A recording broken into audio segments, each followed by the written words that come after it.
A second assassination attempt against Donald Trump was thwarted outside of the golf club in West Palm Beach, Florida. Steve Baker joins us to unpack the warning signs authorities ignored before both assassination attempts. And we'll weigh the impact the recent events have had in polls. But how much is the mainstream media putting its fingers on the scales? We'll have those stories and so much more. Blaze News Tonight starts right now.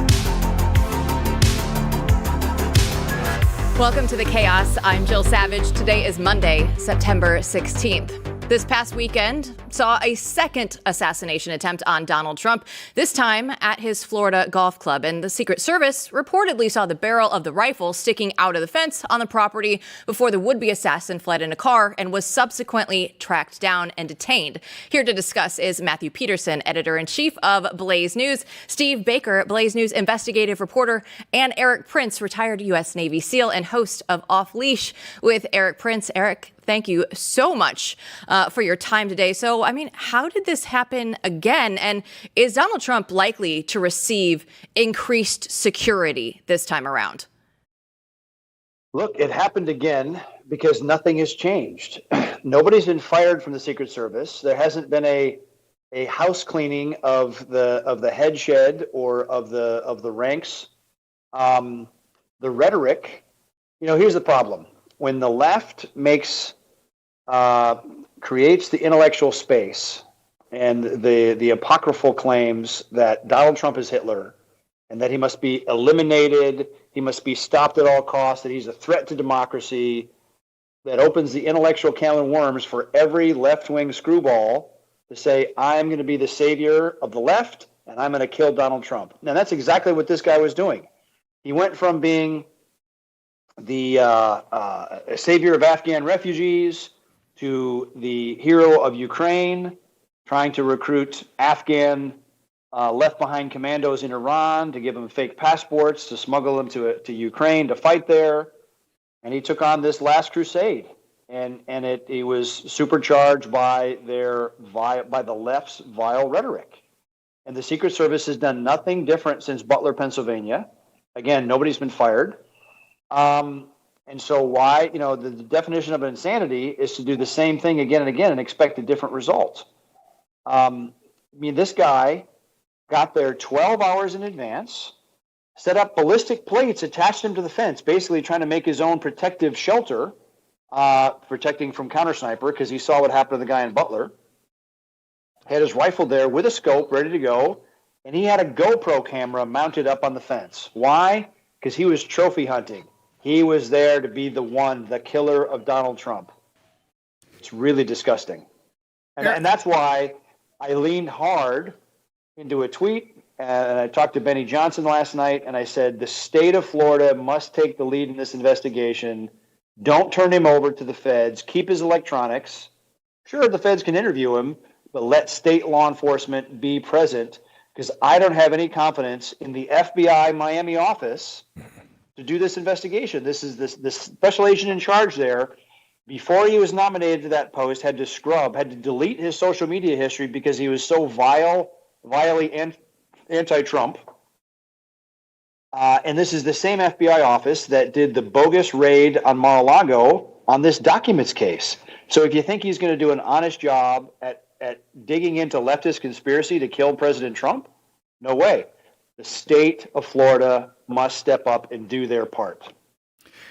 Erik, I want to ask you, and I'm going to get right to the heart of this matter. You had mentioned, I heard you mention it on Glenn Beck this morning and also just a moment ago, that you believe that this Ryan Roth was trophy hunting. But do you really believe that he was there in that place at that time by accident, or was he tipped off? Was he tipped off by the Secret Service, by HSI, local law enforcement, or is there a mole inside of the Trump White House, or the Trump administration, rather? Look, the president's schedule was not public. The fact that he was going golfing was certainly not publicized. Was there a yard crew, a wait staff, somebody somewhere that called and tipped? We don't know. That's what digging into his electronics will indicate. 2, there's a lot of other things that really smell, because apparently the Butler shooter and this guy yesterday both appeared in a BlackRock advertisement. That's what I heard today. Now, if that's true, the statistical likelihood of that happening randomly is infinitesimally impossible. So that's why a state law enforcement organization has to do this, because I just don't believe the feds, who have tried to do everything they can to memory hole and forget about Butler, Pennsylvania, forget about that the candidate for president was shot in the head, another guy was murdered, other people grievously wounded. Unacceptable. The real heroes of yesterday are the sheriffs, because they actually coordinated with each other across county lines. They fed someone had a photo apparently of the car that the guy fled in. Oh, and that's the other thing. It was a stolen vehicle.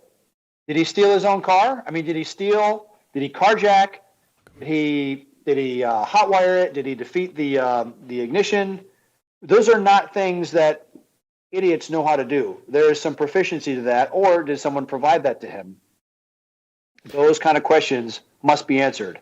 But someone saw him fleeing the scene after the Secret Service shot at him 4 times, didn't hit him, bad, gets in a vehicle, flees, but they get a picture, so they load the license plate into the plate readers along the interstate, feed it to a helicopter, find him, intercept, stopped him. This would have been infinitely worse if someone was there with a rifle set up to kill him and he got away. That would have even smelled worse. So again, the hero of the day was local law enforcement. The feds had nothing to do with capturing that guy. The charging documents that were released today that so far only show Ralph being charged with a couple of weapons charges. They also indicated that this was a stolen license plate from a Ford vehicle and then placed on the Nissan that he was captured in. But there, as you said, there's a lot of things about this particular case that stink. And one of the things is, for instance, we learned from the charging documents that this SKS-style rifle, that the serial number had been what they call obliterated. In other words, it had been removed from the rifle. Isn't that standard operating procedure for an asset of some sort that is being supplied, that type of weapon, for a particular operation?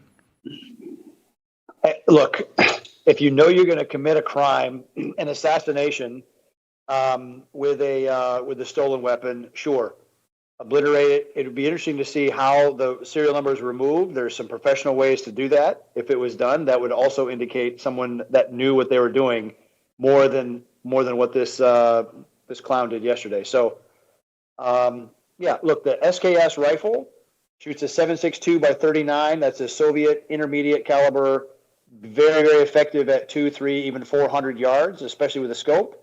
From where he was set up in the northeast corner of that country club, would have been about 150, 200 yards maximum shot.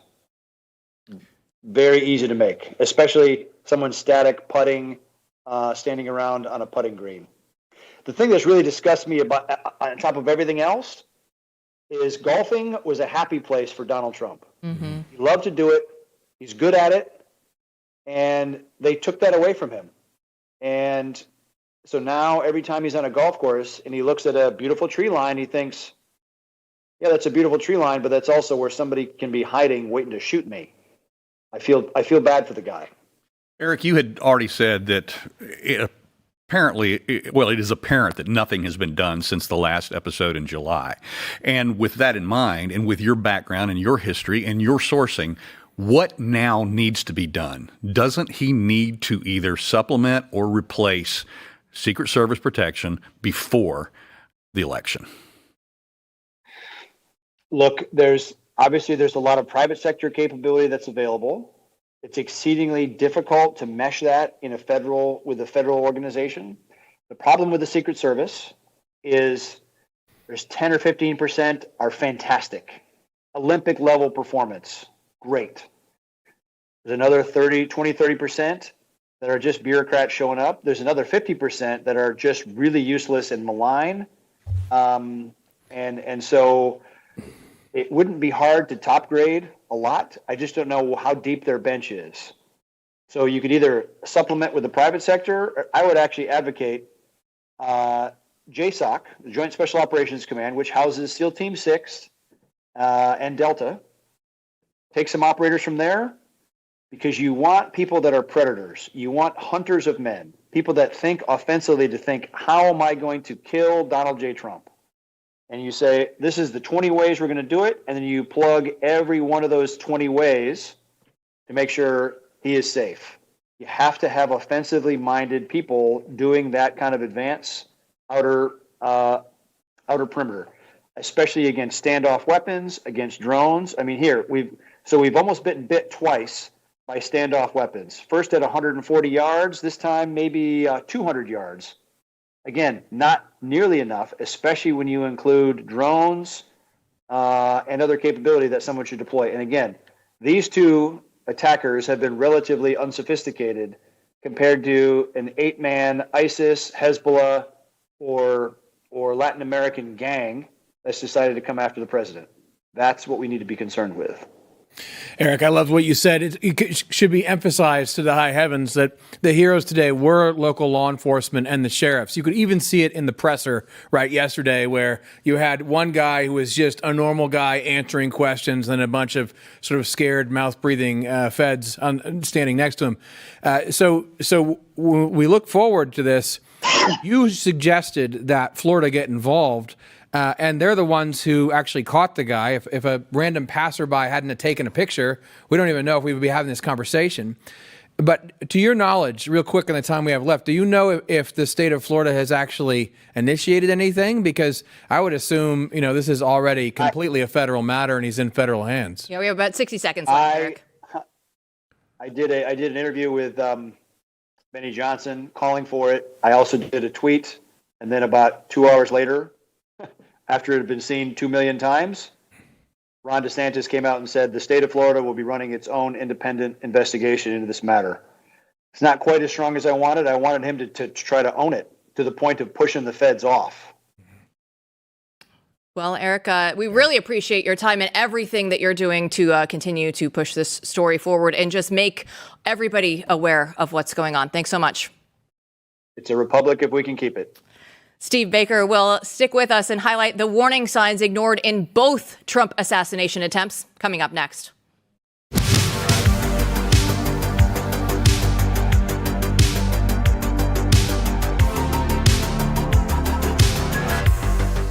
We know the government is not the answer. We just heard it there from Erik Prince for just about everything. So when it comes to your health care, what can you do? Well, Lassie Health is not health insurance, but it is the access to the health care that you want without all the red tape and restrictions and all the inflated costs. And coverage starts at just $30 a month. So with that, you'll get transparent pricing, comprehensive coverage tailored to your needs, and access to the healthcare services you want without breaking the bank. And there's no annual or lifetime cap on services, and you can start the plan at any time. So with that, you get 400 prescription medications for free.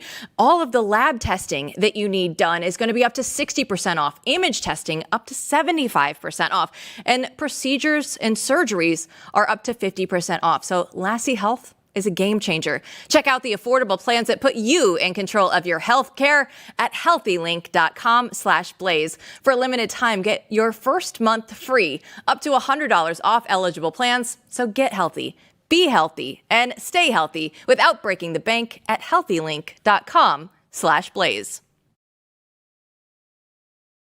Excuse me, Director of Blaze Media. Just wondering, how many attempted assassinations does President Trump have to go through in order for things at the agency to change? Sir, you can. Just need to go past. That's fine. That's fine.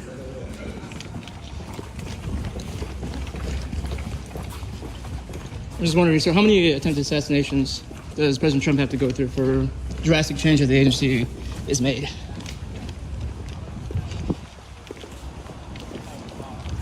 No comment on that, sir?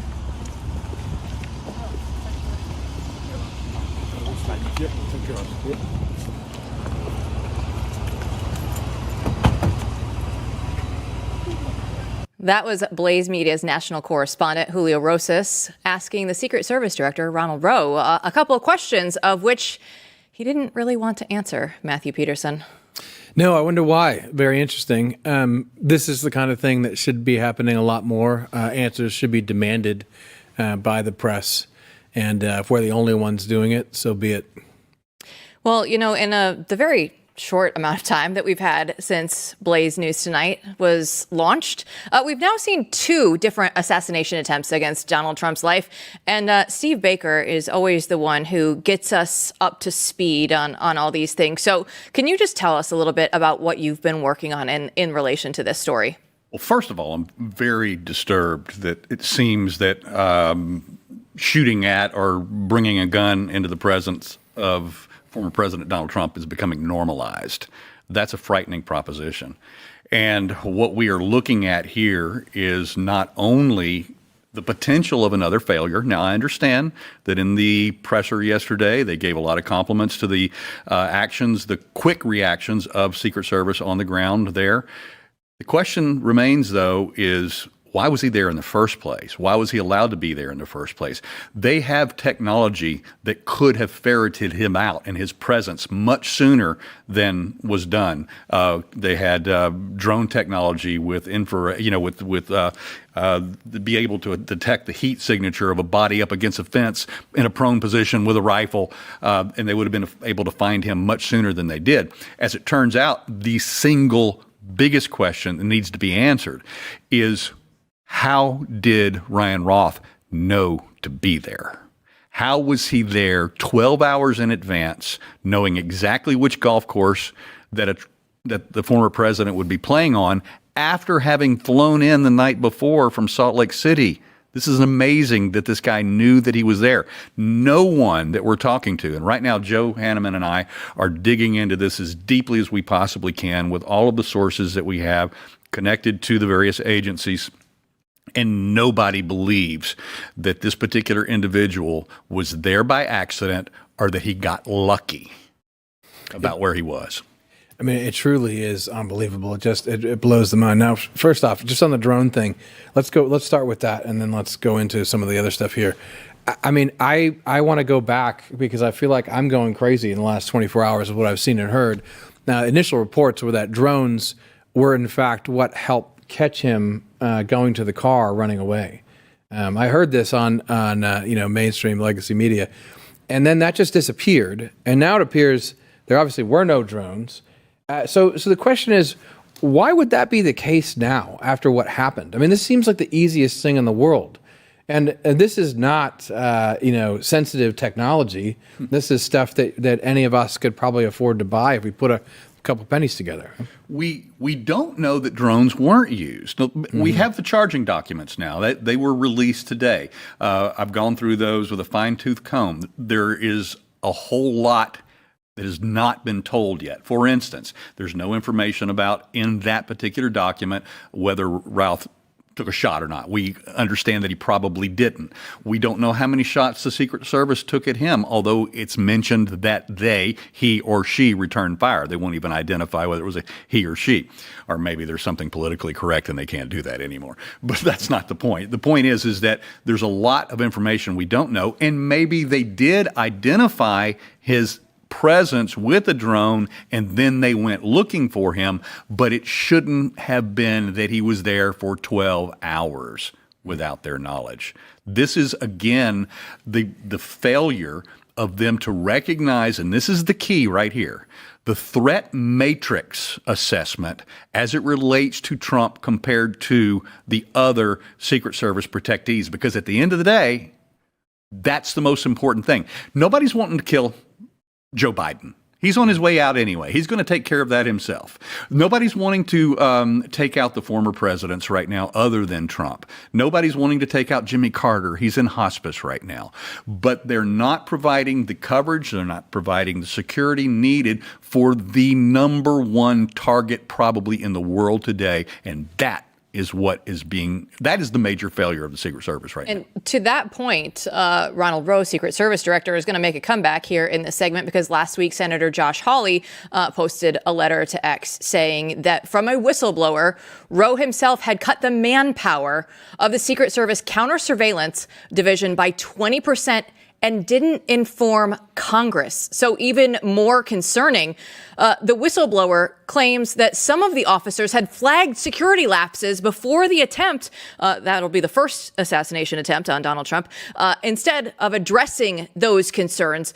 So when we look at all of this stuff that just comes together, Steve, we don't even have answers from the first assassination attempt. We still have all these whistleblowers that are coming out saying, hey, guys, over here, if we can, we'll get you some of this information. So how big of a deal are these accusations? The Hawley document, the whistleblower document that was released, is something else, again, that I went through with a fine-tooth comb today.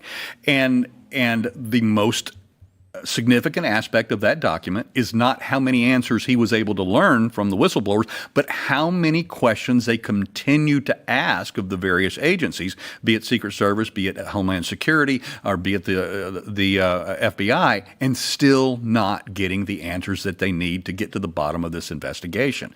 And the reason why I even took time with the Hawley document today in the first place was I knew that there had to be some crossover between what happened yesterday and what happened on July 13.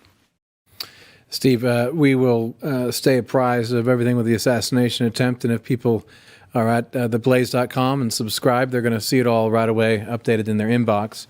I do want to move on to something that is still very important, no matter what is going on in the headlines, that we need to talk about, and that is this recent piece at blaze.com by Joe Hanneman telling the story of Special Agent Garret O'Boyle. This is one of the stories that if you haven't heard, most of you probably haven't, you need to hear. You need to go and read. And I'll just encourage you to go read it because I think in a few days more people will have spent more time in this article than any other piece on our site in the last year.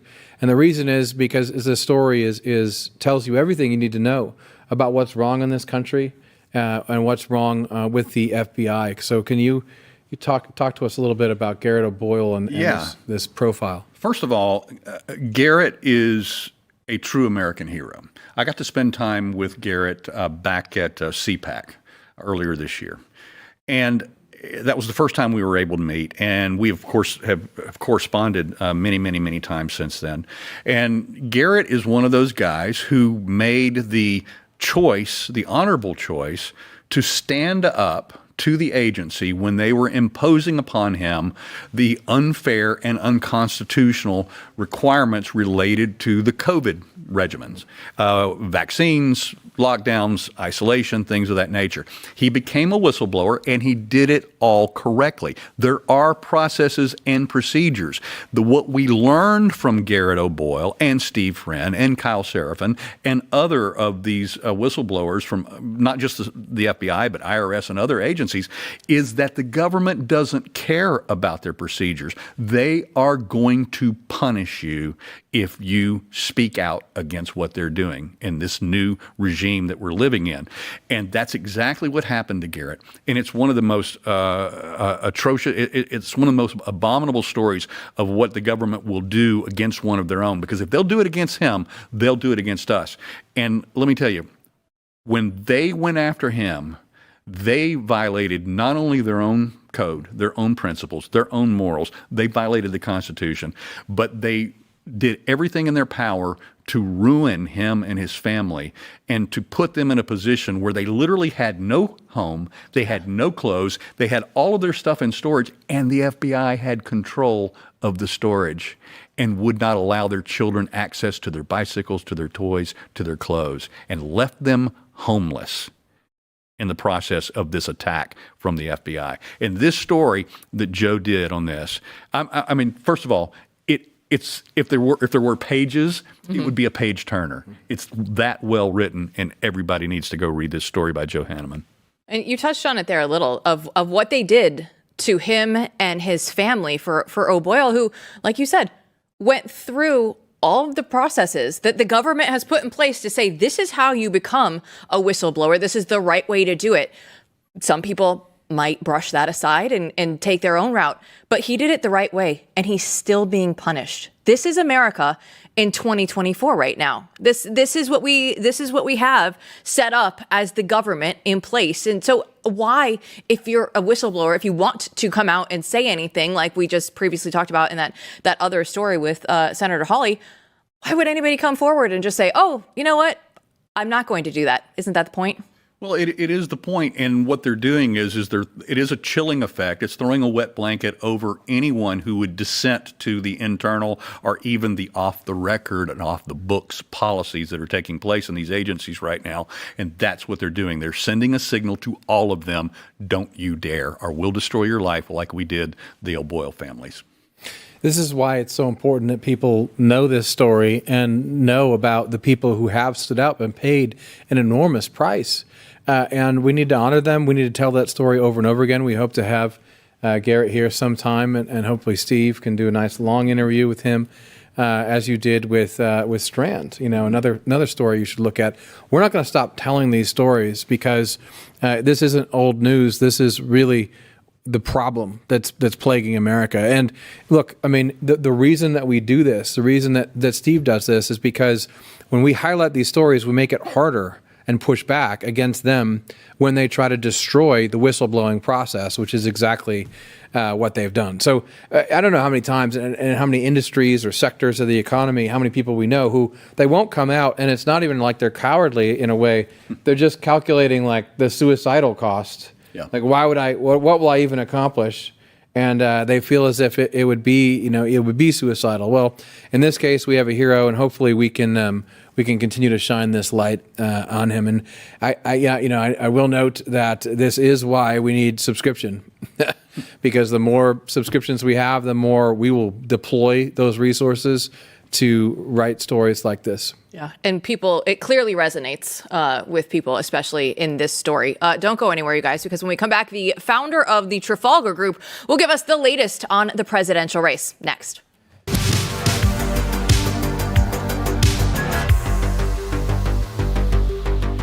But you don't have to wait until November to vote. You can vote every day with your dollar at goodranchers.com. And you can make a powerful choice to vote for American meat and support American agriculture and make your voice heard for transparency in our food. I did it this weekend. It was fantastic. Good Ranchers sources all of their meats exclusively from American farms, which not only supports local ranchers, but you also ensure that you receive high quality American raised meat with no antibiotics or hormones or seed oils ever.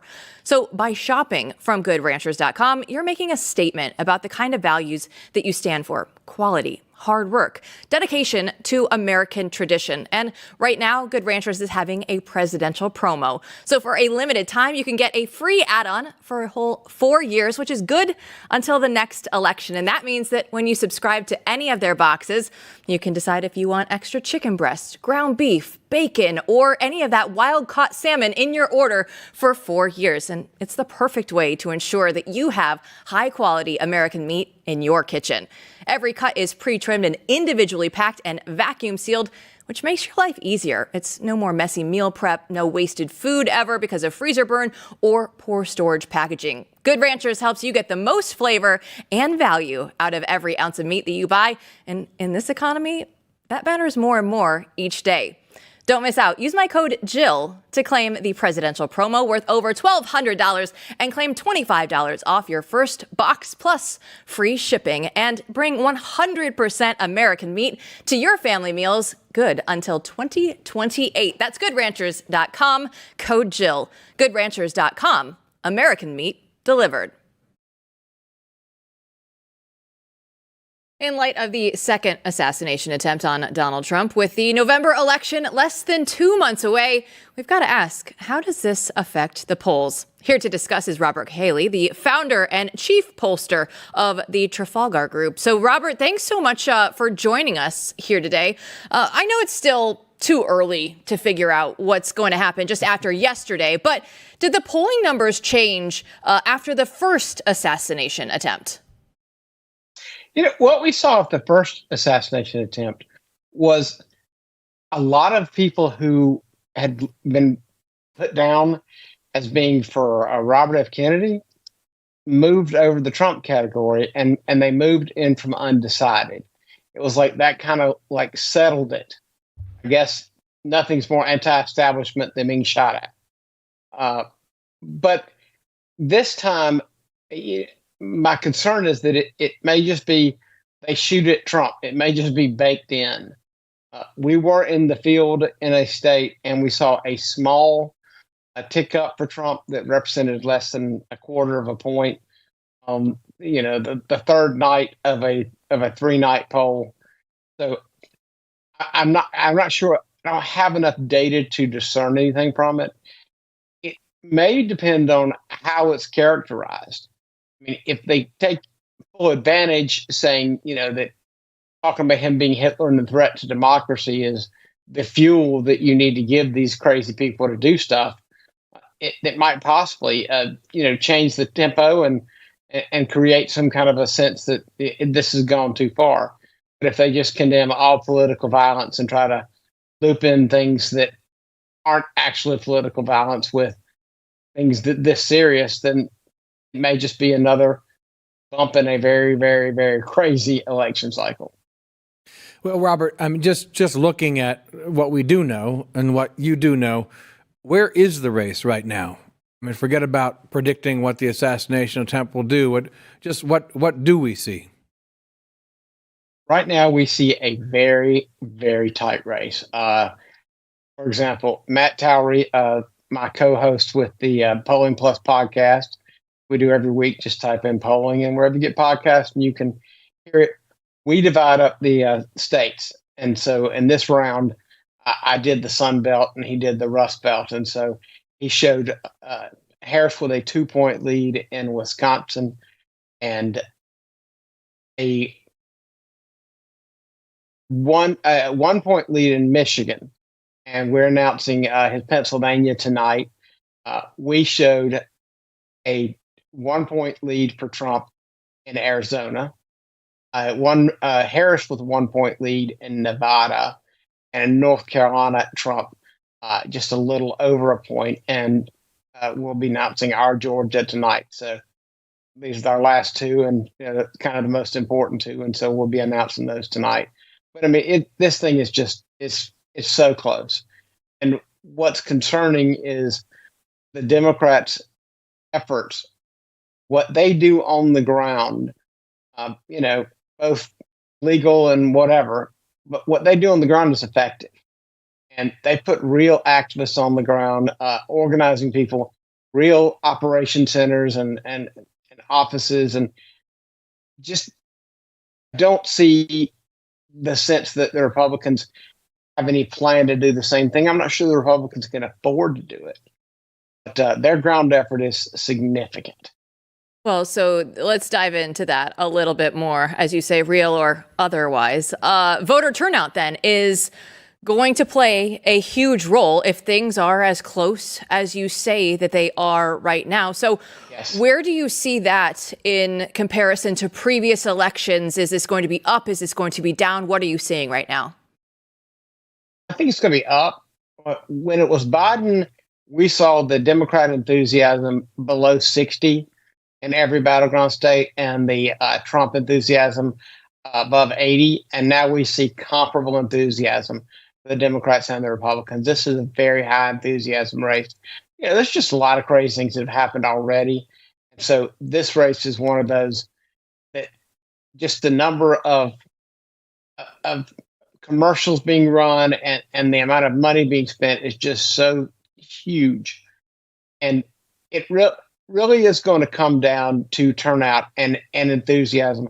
Now, one of the things that we found most interesting, and those of you who follow us know that we did an instant poll right in the last few minutes right after the debate.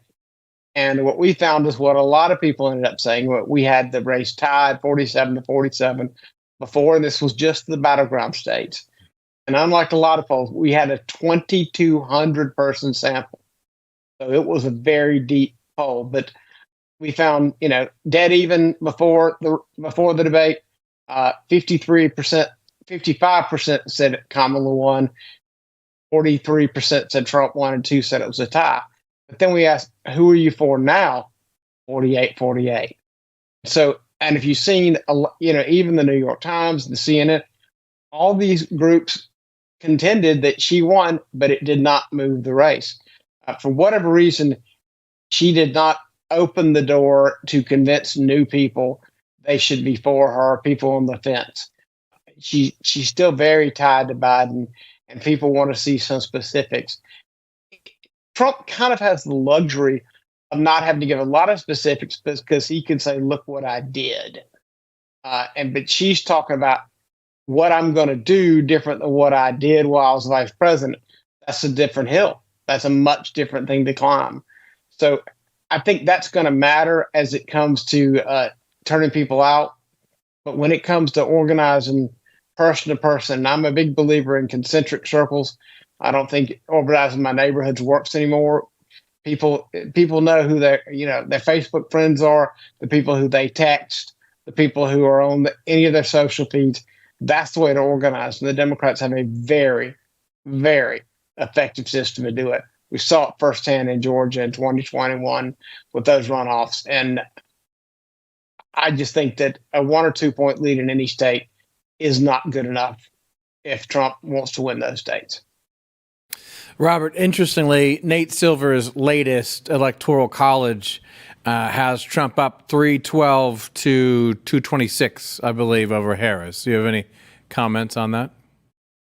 Well, one, I'm so happy that Nate Silver is no longer under the Disney yoke because the guy's a really good statistician. But I mean, there's just so much stuff they're going to let you do when you're working for ABC and Disney and all that. So, if I had to guess right now, I would say the numbers tell me the Democrat turnout are going to hand this thing to Harris. But my gut also tells me that Trump always underperforms and that we were the ones who first discovered this back in 2016. We have what's called a social desirability bias is working in this race. And there may be a lot of people who are still not saying they're going to vote for Trump. There may be people saying they're going to vote for Kamala who don't intend to vote for her. So the numbers tell me one thing. My experience with the Democrat turnout tells me that they can close this gap. But what I also know, and this is just gut, is the last two elections, Trump wasn't this good in any of the states. And he ended up getting very, very close in those states. I mean, when ABC and the Washington Post were saying that Wisconsin was 12 points, we said it was a half a point, and we actually predicted Biden would win it. And so we saw then how close those were. And this lead that Harris has and the state she's leading and the small lead Trump has is just so much smaller than what Trump had before. My gut tells me that there's a lot of magic to be had for voting for Trump. But, strictly looking at the numbers alone, I think the Democrat turnout is significant and that the Republicans better off to run like they think they're losing. But, Nate Silver is very good at statistics, and he also is considering how wrong the models were the last two cycles. And I think he's probably adjusting for that. Robert, thanks so much for joining us and breaking all of that information down for us. We really appreciate your time. Absolutely. And pleasure to be here. Absolutely. And Peterson, when we look at this race, he's saying right now, it's so close, right? And we kind of know this instinctually, right? But just to hear it once again, you can't take anything for granted, no matter how you feel on the right, no matter how many times they come after Donald Trump. You have to know it's all about turnout on November 5th. Yeah, I have a lot of respect for Robert and Trafalgar and what they do. And, who knows about polls, right? I mean, I don't know any more about polls, but the pollsters say they don't know about polls. But it certainly is true that nothing for granted. It's not clear at all who would win, and no one should be taking anything for granted. This is an incredible fight on either side, and the country is very divided. Yeah. When we come back, our next guest will break down the Harris campaign strategy to copy and paste Donald Trump. Don't go anywhere.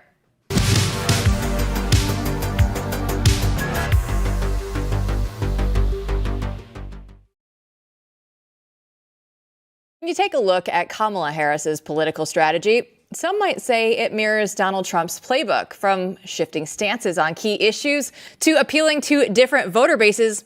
Is Harris actually taking cues from Donald Trump to win over voters? In a recent piece for theblaze.com, Terry Schilling, president of American Principles Project, wrote for the attempt to rebrand Kamala Harris as a moderate candidate, and he joins us now. So, Terry, how effective do you think the rebranding of Kamala Harris has been? Well, thank you so much for having me. I think it's actually going to be pretty effective for her on the economic issues and on the security issues. We saw that the Democrats used this playbook in the 2022 midterm elections.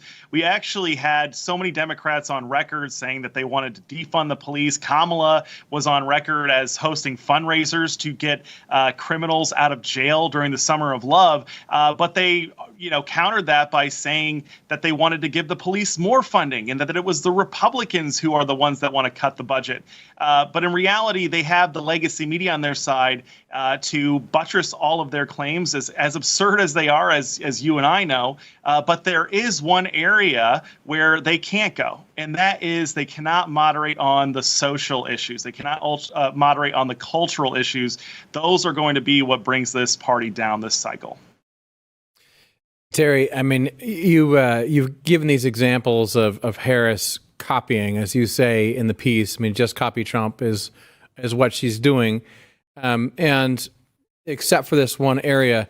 So if that's the case, and it certainly seems to be, what should the Trump campaign be doing to handle this correctly? And I think you indicated in the article that they are, in fact, handling it correctly. Well, Dr. Peterson, I think the Trump campaign is doing a very good job of pointing out how she's copying him. He's pointing that out at every single campaign rally, and in several media appearances that I've seen J.D. Vance, he brings this up. So it's important to point out that they are literally just copying Trump's campaign. However, they need to start running campaign ads highlighting the Democrats' insanity, especially when it comes to these gender issues. Men and women's sports, men and women's prisons. That's, giving transgender surgeries not just to illegal immigrants. We saw Trump go on offense in the debate the other night on that issue, but Kamala wants to give transgender surgeries to inmates. And we have this, hour-long interview of her going on and on and on of all the placation and bowing to the transgender industry from Kamala Harris. She's on camera pretty extensively. So I think the big thing is he's hammering her at all the campaign rallies. Vance is hammering her on this issue in his interviews that he gives. But they need to actually run campaign ads. That's the big missing piece. So how, with this trans issue, if we dive deeper into this, how will this go back and actually hurt her when it comes to November 5th? Well, this is a win-win situation for President Trump and all the Republicans.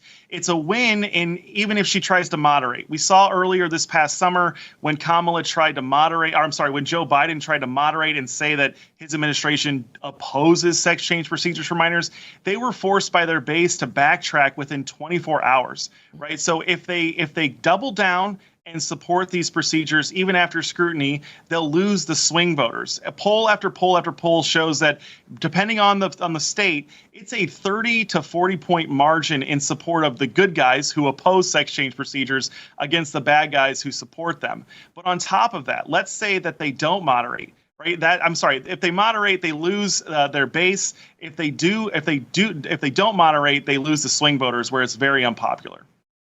Terry, I think you make a great point there. It's very true, though. I would love to see more media on this as well. I felt like overall the media for all the campaigns on the right has just been pretty poor or lacking so far. So it'd be great to see some hard-hitting ads. More hard-hitting, the better. But let's move on to the news of the day. And the news of the day is obviously we're dealing with the second assassination attempt on President Trump. And can you talk about that? Because we are really in danger of a new normal that's unacceptable in America. Doc, I think that's exactly right. You know, you know as well as I do how nauseating it was during the first Trump term to hear the legacy media repeat nonstop, this is not normal. After he's doing what? Building a border wall? This is not normal. After what? Giving tax breaks to the American people? They kept repeating this is not normal. And now we have 2 assassination attempts. I think that's what's not normal. And that's what's the direct result of the legacy media's hysteria around President Trump. They tell the American people every single day, he's a white supremacist, he's a Nazi, he's Adolf Hitler.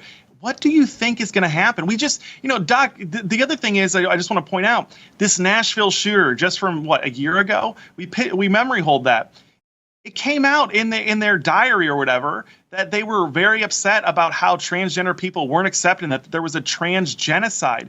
The media whips up these crazy people into hysteria by telling them that their life is about to be ruined, that their country is about to be destroyed, when in reality, they're causing these shootings. They are driving insane people to do insane things.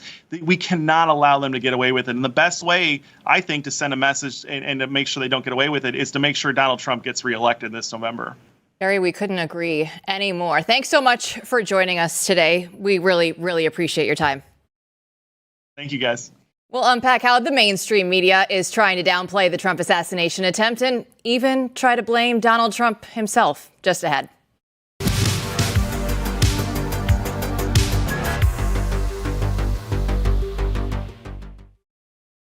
In the time we have left tonight, I want to go over the media and how they went and characterized what Donald Trump went through. And Matthew Peterson, it's interesting to see the golf course incident. And then as we had Erik Prince on earlier, he said, yeah, they call him Hitler. Democracy is at stake. Everything that they do, all of the rhetoric that they pushed out here, no wonder we're here with talking about a second assassination attempt of Donald Trump. Yeah, make no mistake about it. There's a class of people in this country who have fomented this moment for 8 years. And almost every day for 8 years, they have called Trump Hitler, and they have called him the threat to our very way of life, a threat to democracy. Jonathan Tate, New York Magazine, saying today that that's not incitement, right? They've been saying this the entire time. They will not stop. And what you're seeing now is a sort of darkness looming in the background where they're doubling down. They are not going to accept any of the blame. In fact, they are going to blame Donald Trump for being assassinated a second time, and that is exactly what is going on. They are blaming words they don't like about the truth of what's going on in Springfield, Ohio. If you dare speak out about 20,000 migrants being dumped on you in Springfield, Ohio, that somehow justifies, right, the second assassination attempt. That's literally what we're hearing right now. Yeah, these are 4 pages right now from the Trump campaign that they put out today of the examples of the Democrat rhetoric. And it's Kamala Harris. Does one of us come out alive? Ha, ha, ha. Joe Biden. I mean this from the bottom of my heart. Trump is a threat to the nation. Joe Biden again. Trump and MAGA Republicans are a threat to the very soul of this country. It's unfortunate that we are here, that we have to talk about a second assassination attempt of Donald Trump, but that is the reality of the situation, and we will continue to follow this story. We'll have more for you tomorrow night.